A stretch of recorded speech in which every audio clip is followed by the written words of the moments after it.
and of a need to make it easier for children to find loving homes. Minister, what action is the government taking to assist Australian parents with the inter-country adoption process? I call the Honourable Minister for Foreign Affairs, representing the Attorney-General. Thank you, Madam Speaker, and I thank the member for Ryan for her question, and I note her ongoing concern and interest in this matter.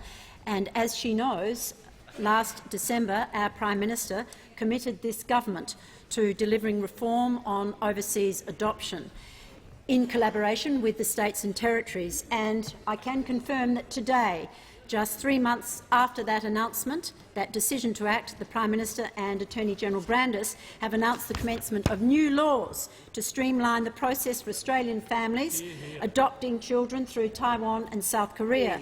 For, as the member will know, approximately 40% of overseas adoptions come from South Korea and Taiwan.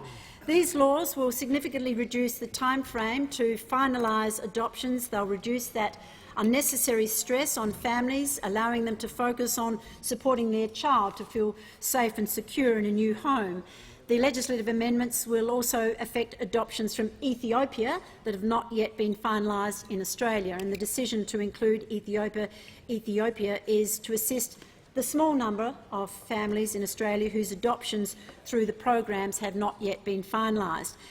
The best interests of the child are at the heart of these laws, and the Australian government is committed to ethical and responsible inter-country adoption practices consistent with Australia's international obligations. And the laws are consistent with the need to ensure appropriate safeguards are in place to protect children whilst providing this streamlined process for Australian families who wish to adopt. On behalf of the Prime Minister and the government, I also want to place on record our thanks to Deborah Lee Furness for her steadfast advocacy, and Helen McCabe and Catherine McDonald and John O'Neill, who in fact joined the Prime Minister for the announcement today.